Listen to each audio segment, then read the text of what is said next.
Welcome to Alich Life Science. I'm Manzoor Ali, the educator of Alich Life Science.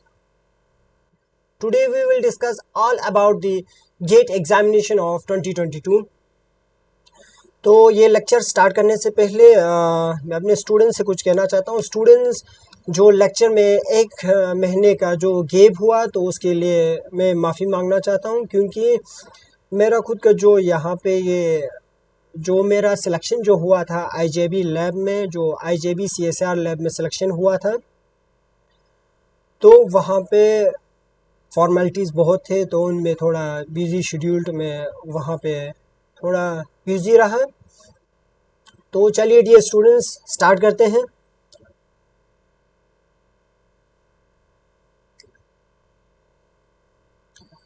तो gate examination जो है,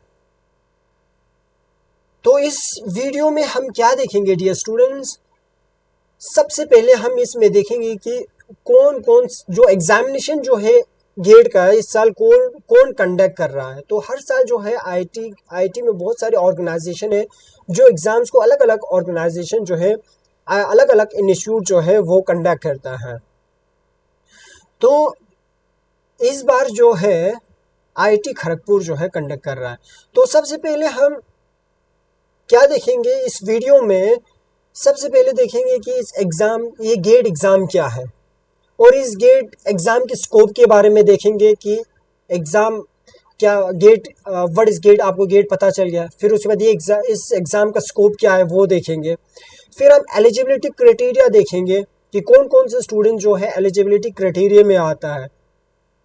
और फिर उसके बाद अगर आपको गेट क्लियर हुआ, तो गेट क्लियर हुआ तो आपको फ्यूचर में क्या क्या पोस्ट पे रिक्रूट हो जाएंगे, या आपके फ्यूचर्स में क्या क्या आपको अपॉर्चुनिटी मिलेंगे, वो हम डिस्कस करेंगे। और हम क्या देखेंगे, इस एग्ज़ाम का पैटर्न देखेंगे, और इस एग्ज़ाम को किस तरह क्रैक करना है वो स्ट्रैटेजी देखेंगे। और हम प्रीवियस ईयर के कट ऑफ भी देखेंगे, और इस एग्ज़ाम को क्रैक करने का एक इम्पॉर्टेंट स्टेप भी डिस्कस करेंगे। और स्टूडेंट्स आप ये वीडियो को लास्ट तक देखना, क्योंकि इस वीडियो में ऑल अबाउट गेट एग्जामिनेशन के बारे में बताया गया है। तो आपको और किसी यूट्यूब पे दूसरे यूट्यूब वीडियोस पे जाने की ज़रूरत नहीं है। बस इसी से आपके कंसेप्ट जो है ये गेट के बारे में आपको पूरा पता चल जाएंगे। तो इस साल जो है आईआईटी एग्ज़ाम कौन कंडक्ट करने जा रहा है? आईआईटी खड़गपुर। आईआईटी खड़गपुर जो है इस साल के एग्ज़ाम को कंडक्ट करने जा रहा है। 2021 को किसने कंडक्ट किया था? आईआईटी बॉम्बे ने। तो 2022 में जो अभी आने वाला है, तो वो वाला एग्ज़ाम कौन कंडक्ट कर रहा है? आईआईटी खड़गपुर 2022 का। तो ये वेरियस 7 जो आईटी इंस्टीट्यूट्स का लोगो है जो नीचे जो दिया हुआ है, ये सारे जो इंस्टीट्यूट जो है ये गेट के एग्ज़ाम्स को क्या करता है? कंडक्ट करता है। हर साल अलग अलग इंस्टीट्यूट जो है वो कंडक्ट करता है। तो नेक्स्ट सबसे पहले हम क्या देखेंगे, what is GATE exam. GATE exam क्या है? तो डियर स्टूडेंट, आपको सबसे पहले पता होना चाहिए कि गेट एग्ज़ाम क्या है। गेट एग्ज़ाम जो है, गेट एग्ज़ाम क्या है आपको सबसे पहले ये पता होना चाहिए। क्या what is GATE? GATE exam क्या है? गेट एग्ज़ाम जो है ये graduate aptitude test in engineering जो नेशनल लेवल का एग्ज़ाम है। और इसको कौन कंडक्ट करते हैं? जॉइंटली जो कंडक्ट करते हैं institute of science IISc Bangalore जो है इसको मतलब जॉइंटली कंडक्ट करता है। और इसके साथ वेरियस 7 इंडिया के जो इंस्टीट्यूट जो है टेक्नोलॉजी जो क्या है, IIT Bombay, IIT Delhi, IIT Guwahati, IIT Kanpur, IIT Kharagpur, IIT Madras, IIT Roorkee, ये 7 इंस्टीट्यूट जो है हर साल अलग अलग इंस्टीट्यूट जो है इन एग्ज़ाम को कंडक्ट करता है।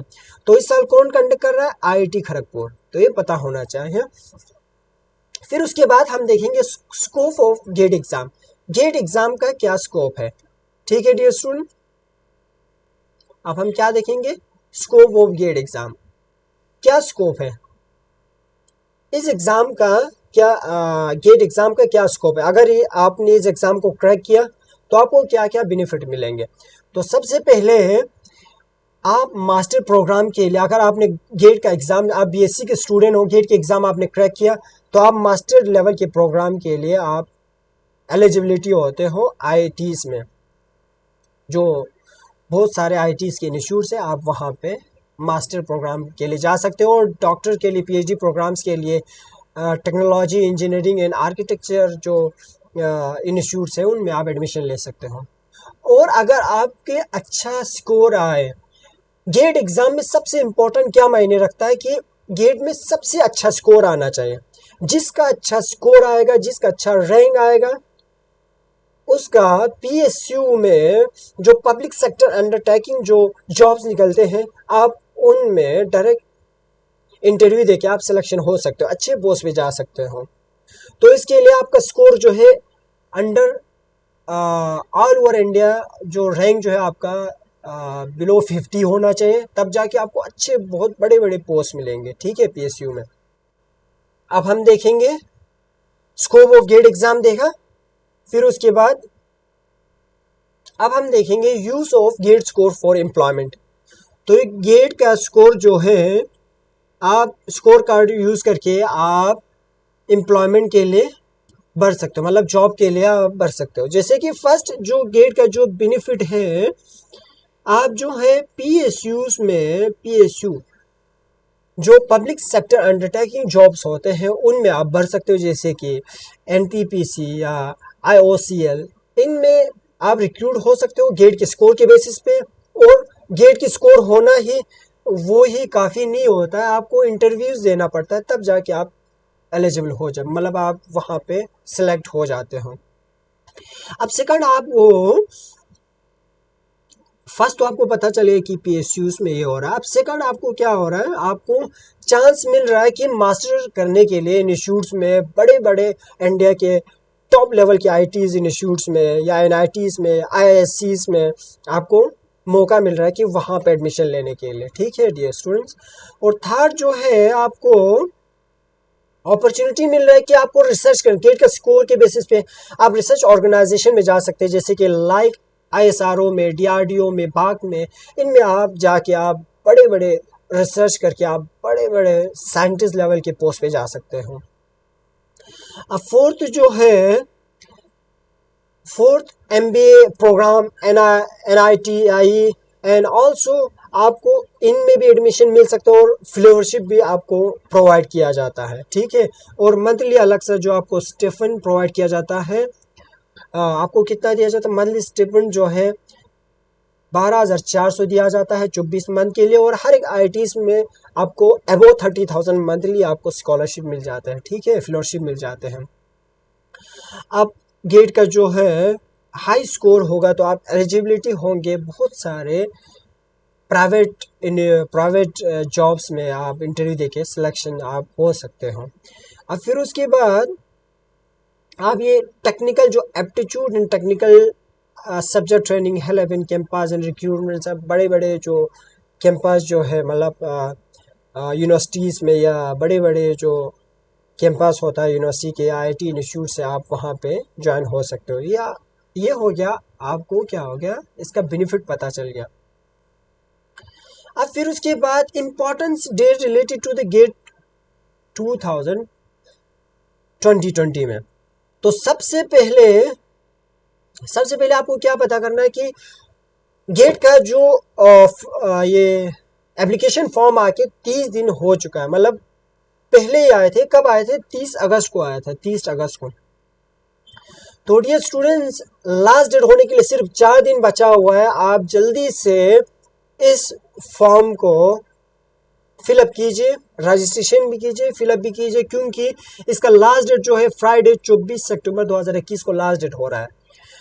तो समय बर्बाद नहीं करना, और लास्ट डेट होने से पहले ही आप इस नेशनल लेवल के एग्ज़ाम का फॉर्म फिलअप कीजिए और एग्ज़ाम के लिए एलिजिबल हो जाइए। फिर उसके बाद लास्ट डेट 24 सितंबर को है, और नेक्स्ट जो फ्राइडे 1 अक्टूबर 2021 में आपको लेट फीस देके मतलब आप और फॉर्म भर सकते हो। लेट फीस जो है इसमें बहुत ज़्यादा होता है, लगभग 500 से ज़्यादा होता है। तो लेट फीस क्यों देना है, 24 से पहले ही आप फॉर्म फिलअप कर देना।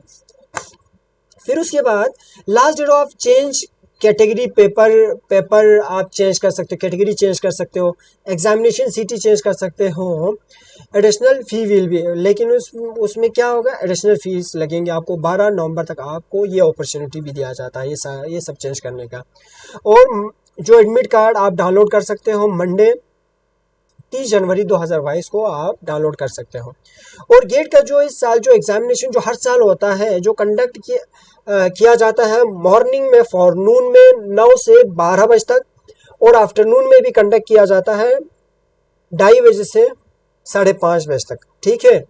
और ये जो डेट दिया गया है पहले से सैटरडे को होगा, ये तमाम सारे एग्जाम कब होगा, सैटरडे को होगा 5 फरवरी 2022 को, 6 फरवरी में भी हो रहा है, 12 फरवरी और 13 फरवरी में ये डेट दिया हुआ है।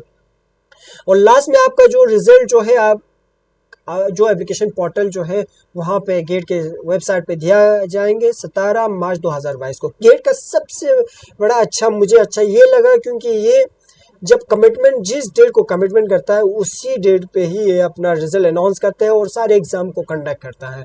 अगर कोई भी कोविड की सिचुएशन, मतलब अगर कोविड की सिचुएशन अगर क्रिटिकल हो जाए तो थोड़ा सा आगे पीछे जा सकता है, लेकिन मेरे ख्याल से इसी डेट को ही एग्ज़ाम होंगे आपका।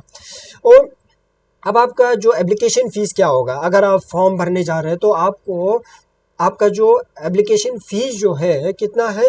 फीमेल कैंडिडेट के लिए सबसे बहुत ही अच्छा काम, अच्छा स्टेप उठाया है गेट जो इंस्टीट्यूट्स ने जो एग्ज़ाम कंडक्ट करने जा रहे हैं। फीमेल कैंडिडेट के लिए ओनली 750 जो है इसका क्या है, फीस है, ठीक है। लेट फीस देखिए 1250। लेट फीस अगर 24 सितंबर के बाद आप भरोगे तो लेट फीस एक्स्ट्रा 750 पे एक्स्ट्रा फीस देना होगा, 1250 हो जाएंगे। और एसटी जो लोअर कास्ट के जो स्टूडेंट्स होता है, एससी एसटी पीडब्ल्यूडी कैटेगरी जो होते हैं, इनका भी 750 जो है फीस है, और लेट फीस लगा के इनका 1250 हो जाता है। और बाकी जो जनरल कैटेगरीज ओबीसी कैटेगरी में आता है उनके लिए 1500 फीस होता है पर पेपर का, और लेट फीस देके 2000 होता है। और फीमेल अगर कोई भी कैटेगरी में हो, जनरल में, कोई भी ओबीसी में या एससी एसटी, उनको सिर्फ 750 ही देके ये एक फॉर्म फिलअप कर सकते हैं, ठीक है। ये बहुत ही बेस्ट अपॉर्चुनिटी है, इसका फ़ायदा उठाइए। और इसमें ये भी फ़ायदा है कि 2 पेपर आप भर सकते हो। जैसे कि मैं लाइफ साइंस का अगर मैं स्टूडेंट हूँ फॉर एग्जांपल, तो मैं फिलअप कर सकता हूँ क्या, 2 पेपर फिलअप कर सकता हूँ, लाइफ साइंस और इकोलॉजी और एवोल्यूशन, वो भर सकता है। तो अगर 2 पेपर फिलअप करना है तो आपको एक्स्ट्रा चार्ज लगेगा, जैसे कि 750 लगा के आपको 1500 हो जाएंगे। और जनरल कैटेगरी के लिए 3000, तो अगर 2 पेपर में आप एग्जामिनेशन फॉर्म भर रहे हैं तो, ठीक है। तो नेक्स्ट जो लिस्ट ऑफ गेट 2022 पेपर्स और उनके करस्पॉन्डिंग कोर्स, आपको कोर्स पता करना है। और गेट पेपर जो जैसे कि अलीश लाइफ साइंस इंस्टीट्यूट जो है आपको फ्री एजुकेशन जो प्रोवाइड करता है, वो बायोटेक्नोलॉजी, इकोलॉजी, एवोल्यूशन और लाइफ साइंस के स्टूडेंट्स के लिए ये फ्री एजुकेशन प्रोवाइड करता है इस इंस्टीट्यूट पे। तो मैं अभी बात करूँगा बायोटेक्नोलॉजी और इकोलॉजी और एवोल्यूशन और लाइफ साइंस के बारे में, ठीक है।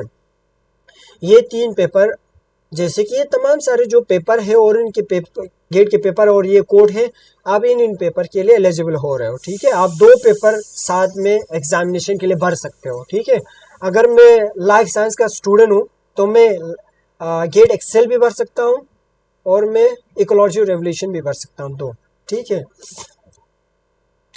अब पैटर्न ऑफ एग्जामिनेशन देखेंगे। अब आपको एग्ज़ाम, आपने एप्लीकेशन फॉर्म भर दिया, अब आपके लिए मतलब 4.5 महीना जो है अभी आज से मतलब आपको मिल रहे हैं। तो सबसे पहले आप तैयारी करने से पहले आपको एग्जामिनेशन पैटर्न पता होना बहुत इंपॉर्टेंट है। सबसे पहले पार्टिकुलर जो डिटेल जो है, एग्जामिनेशन मोड जो है सीबीटी मोड में हो रहा है, कंप्यूटर बेसिस मोड पर हो जाते हैं। ड्यूरेशन 3 घंटे का आपको टाइम मिलेगा। और 29 जो पेपर्स में ऑल ओवर द इंडिया जो गेट एग्ज़ाम कंडक्ट करते हैं। और सेक्शन जो है यहाँ पे एक जनरल एप्टीट्यूड वाला सेक्शन होता है। जनरल एप्टीट्यूड में आपको लगभग 10 क्वेश्चन आता है उसमें, और दूसरा पार्ट बी में आपको क्या आता है उसमें आपको केमिस्ट्री आ जाएंगे, केमिस्ट्री के 15 क्वेश्चन आ जाएंगे, और जो बाकी रहता है वो सारे क्वेश्चन जो 65 क्वेश्चन जो है वो आपके मेन सब्जेक्ट से आ जाएंगे। ठीक है, टाइप ऑफ क्वेश्चन क्या आएंगे? टाइप ऑफ क्वेश्चन आपको आ जाएंगे मल्टीपल चूज क्वेश्चन आ जाएंगे, और मल्टीपल सेलेक्ट क्वेश्चन आ जाएंगे, और एनएटी टाइप क्वेश्चन आ जाएंगे। ये हम बाद में हम नेक्स्ट स्लाइड में हम डिस्कस करेंगे ये क्या है, एमसीक्यू क्या है, एमएसक्यू क्या है, एनएटी क्वेश्चन क्या है, वो हम देखेंगे। तो ये क्वेश्चन पेपर जो है अगर आपको इस एग्जाम को क्रैक करना है तो ये सबसे बड़ा इंपॉर्टेंट टिप्स है कि आप इस एग्जाम को क्रैक करना है तो आपको सबसे पहले रिकॉल करना चाहिए। फॉर एग्जाम्पल जो फर्स्ट आपको क्या करना है, फर्स्ट आपको क्या करना है डियर स्टूडेंट, आपको रिकॉलिंग करना है। रिकॉलिंग, अगर आपने मान लिया आपने एक टॉपिक पढ़ लिया, जैसे कि आपने जैसे इम्यूनोलॉजी में एंटीबॉडीज आपने जैसे कि आपने पढ़ लिया, तो आपको रिकॉलिंग होना चाहिए कि इसमें ऐसे क्वेश्चन पूछा जाता है कि which of the following responsible for the allergy. जैसे एंटीबॉडी का नाम दिया होगा ABCD लगा के, और एक में IgE होगा, तो आपको अगर आपने रिकॉलिंग किया होगा तो आपको डायरेक्ट झट से आपको पता चल जाएंगे कि इस क्वेश्चन का ये आंसर है। तो ये रिकॉलिंग बहुत इंपॉर्टेंट है और बेसिक कंसेप्ट को क्लियर करना है। ठीक है, अब कंप्रेंसेशन जो क्वेश्चन आते हैं, जैसे कि पैसेज जो जनरल एप्टीट्यूड्स में आपको पैसेज आता है और क्वेश्चन दिया जाता है उसको सॉल्व करना होता है।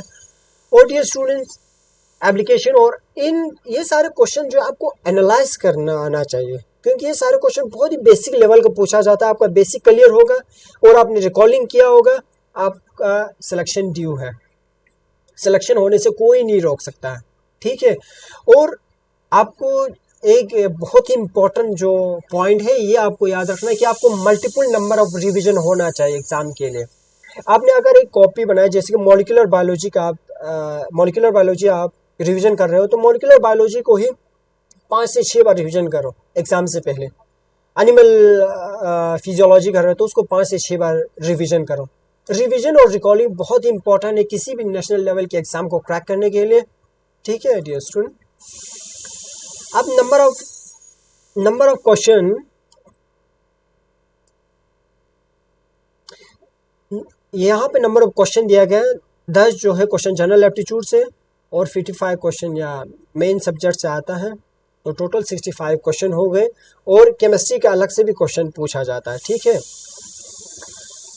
अब ये मार्किंग स्कीम जो है, ये सारे जो डिस्ट्रीब्यूशन ऑफ जो नीचे जो दिया है, डिस्ट्रीब्यूशन ऑफ जैसे कि वेरियस जो पेपर के कोड हैं उनका अलग अलग जो, जैसे कि जनरल अगर हम देखें तो मैथमेटिक्स के जो इंजीनियरिंग मैथमेटिक्स के स्टूडेंट हैं उनका जनरल एप्टीट्यूड 15 मार्क्स के क्वेश्चन 15 मार्क्स के अलग अलग क्वेश्चन आते हैं, और 13 मार्क्स के अलग सा, और टोटल 72 मार्क्स। और तो 72 मार्क्स उनके मेन सब्जेक्ट से आते हैं, तो टोटल 100 मार्क्स के पेपर आ जाता है। ठीक है, तो मार्किंग स्कीम अगर हम देखें तो हर एक क्वेश्चन को, कोई क्वेश्चन 1 मार्क्स का आता है और कोई क्वेश्चन 2 मार्क्स के आ जाते हैं।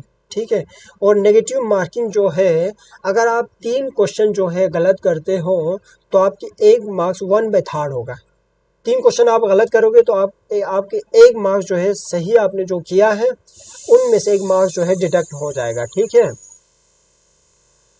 तो ये सारे जो है combination of 2 papers allowed GATE 2022।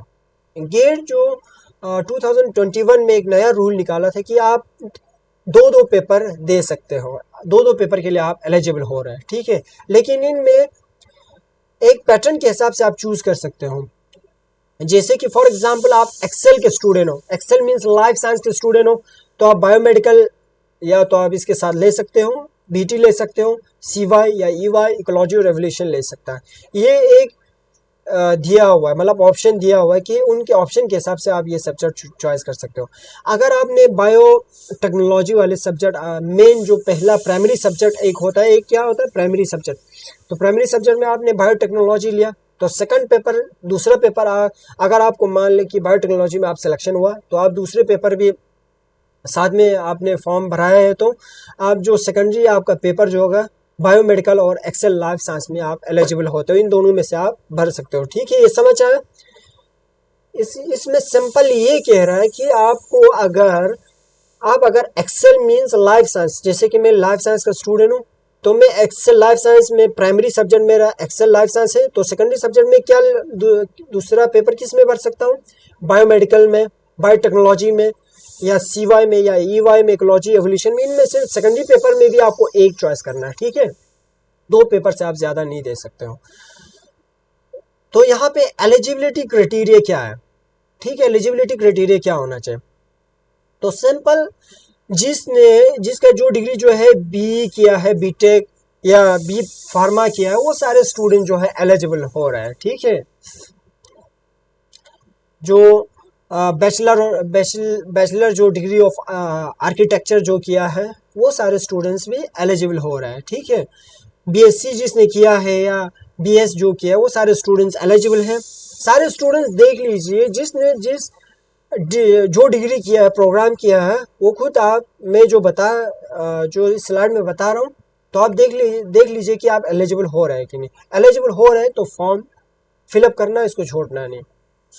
PhD programme जैसे कि फार्मा डी जिसने किया 10+2, वो भी सारे स्टूडेंट्स एलिजिबल है। जिसने एमबीबीएस किया है वो भी स्टूडेंट्स एलिजिबल हैं।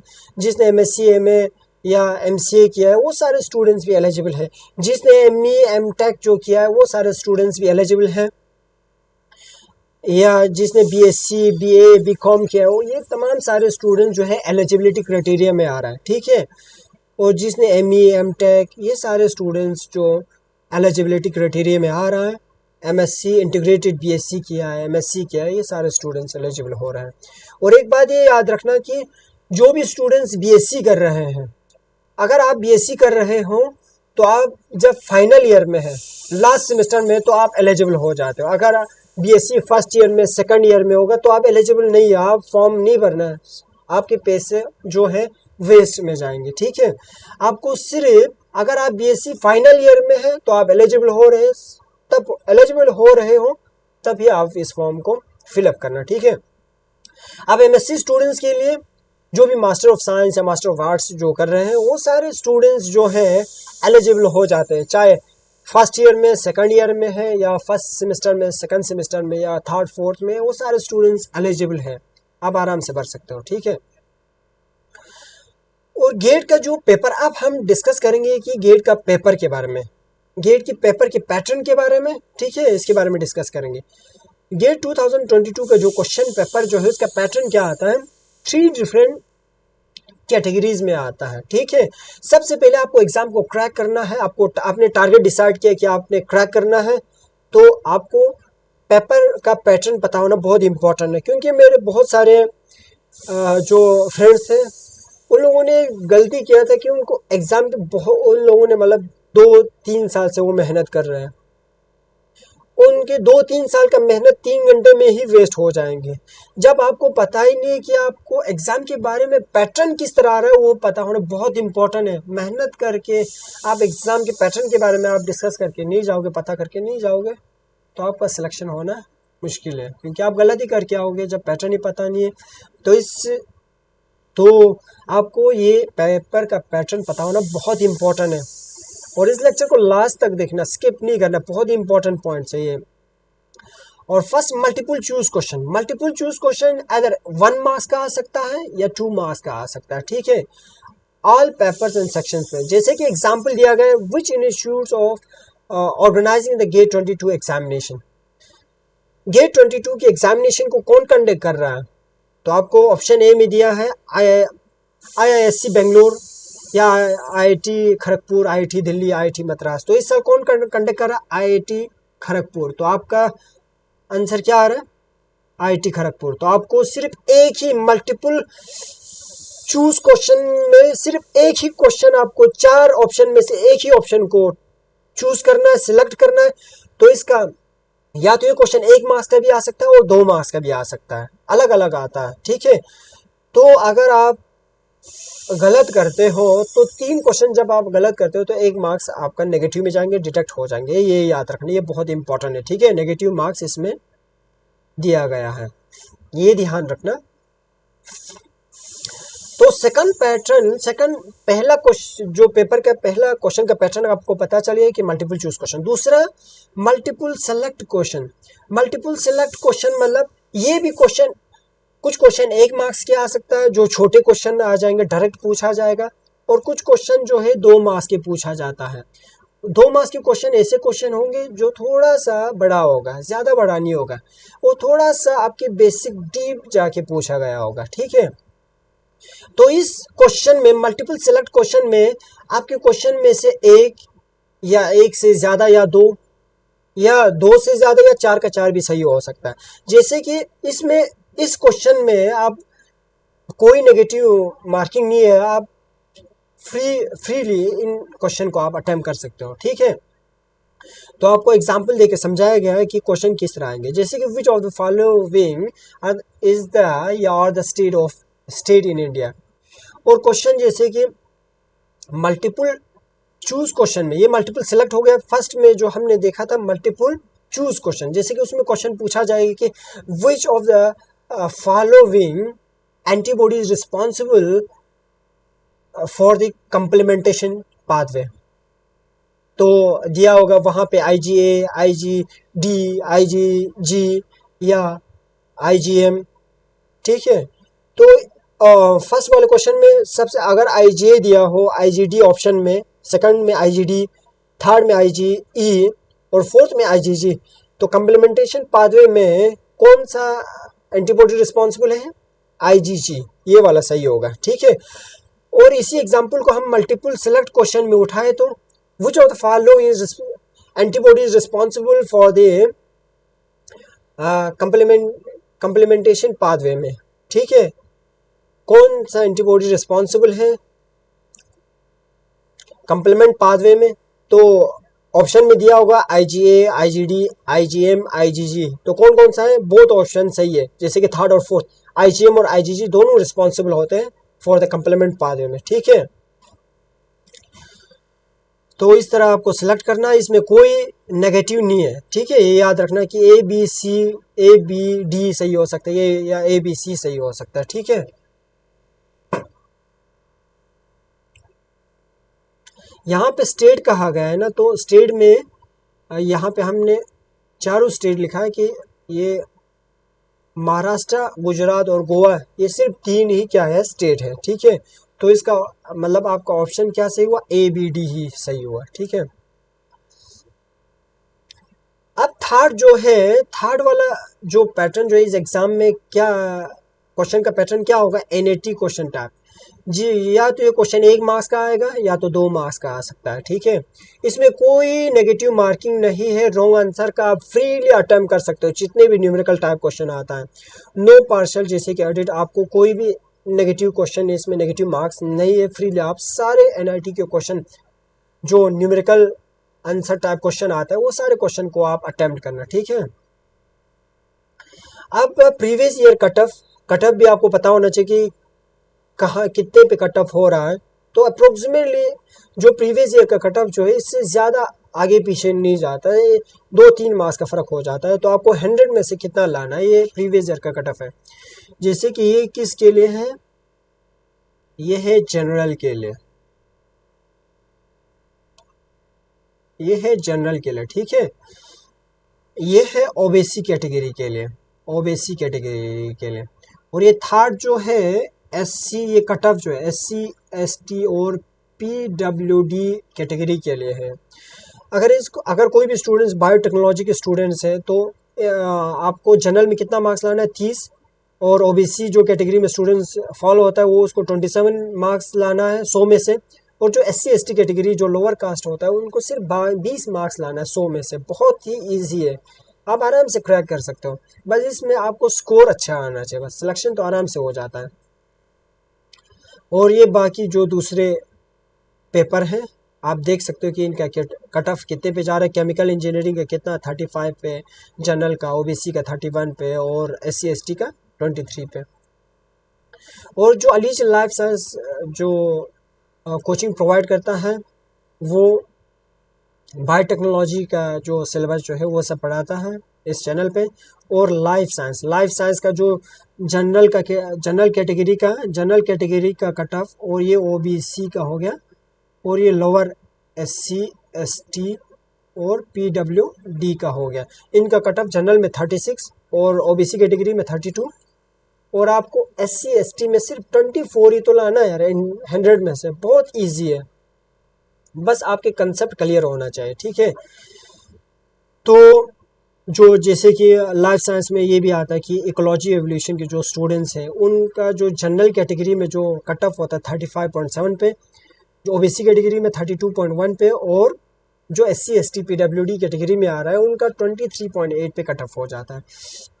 और जैसे कि ये तमाम सारे जो पेपर्स है इनका कट ऑफ जो दिया गया है, जो भी स्टूडेंट जो सब्जेक्ट का तैयारी कर रहा है उन सारा जो कट ऑफ जो है इसमें दिया गया, आप आराम से देख लो, ठीक है।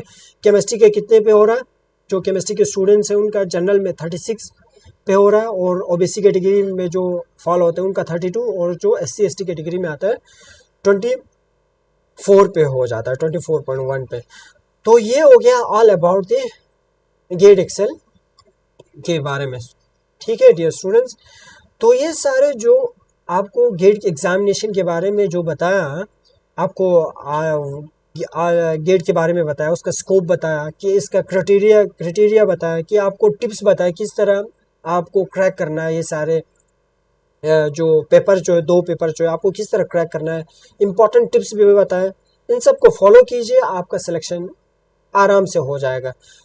गेट जो है मैंने जनरल कैटेगरी में आता हूँ, लेकिन मैंने जनरल कैटेगरी में जो है ओपन में ही मैंने निकाला है, और मैं अपने एक्सपीरियंस की बेसिस पे 2-3 साल के एक्सपीरियंस की बेसिस पे मैंने ये कट ऑफ बताया है। और तो ये सारे जो कट ऑफ जो है इनसे आगे पीछे ज़्यादा आगे पीछे नहीं जाता, बस 2-3 मार्क्स आगे पीछे जाएंगे, ठीक है। तो आप इसको फॉलो कीजिए, और लास्ट डेट होने से पहले आप इस फॉर्म को फिलअप कीजिए और अपने फ्यूचर्स को ब्राइट कीजिए, और अपने स्टेट का नाम रोशन कीजिए, अपने विलेज का, अपने मम्मी पापा का नाम रोशन कीजिए ऑल ओवर द इंडिया में। बड़े बड़े पोस्ट पे जाइए, और इंडिया का नाम जो है वर्ल्ड में फेमस कीजिए, क्योंकि आईटी के स्टूडेंट जो है वो डायरेक्ट आईटी इंस्टीट्यूट्स में से डायरेक्ट वो फॉरेन जाते हैं और इंडिया को प्रेजेंट करते हैं फॉरेन कंट्रीज़ में। ये बहुत अच्छा है इसमें। तो डियर स्टूडेंट्स, अगर आपको ये इंफॉर्मेटिव जो लेक्चर जो है आपको अच्छा लगा, तो इस लेक्चर को, इस क्लास को आप लाइक कीजिए और अपने फ्रेंड्स के बीच में शेयर कीजिए, और इस चैनल को सब्सक्राइब कीजिए। जब आप इस चैनल को सब्सक्राइब करोगे तो आपको नोटिफिकेशन जो है टाइम टू टाइम आपको आपके फ़ोन तक, आपके पीसी तक, आपके जो मैक जो है उन तक आपको प्रॉपर टाइम टू टाइम आपको इन्फॉर्मेशन मिलेंगे, ठीक है।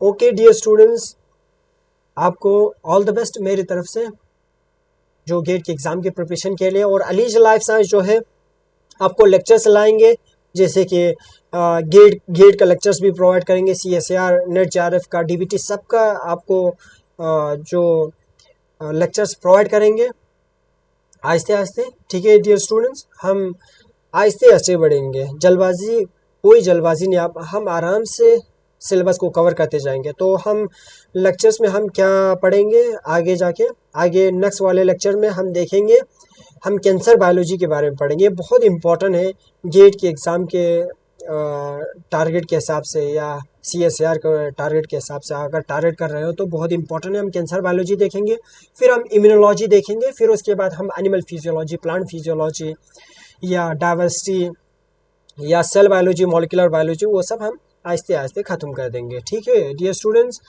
और इस चैनल को सारे स्टूडेंट्स तक शेयर करना, ताकि सारे स्टूडेंट्स इस गेट एग्ज़ाम के एप्लीकेशन फॉर्म को फिलअप करें और इस एग्ज़ाम का फ़ायदा उठा सकें, ठीक है। Okay dear students, take care, bye bye.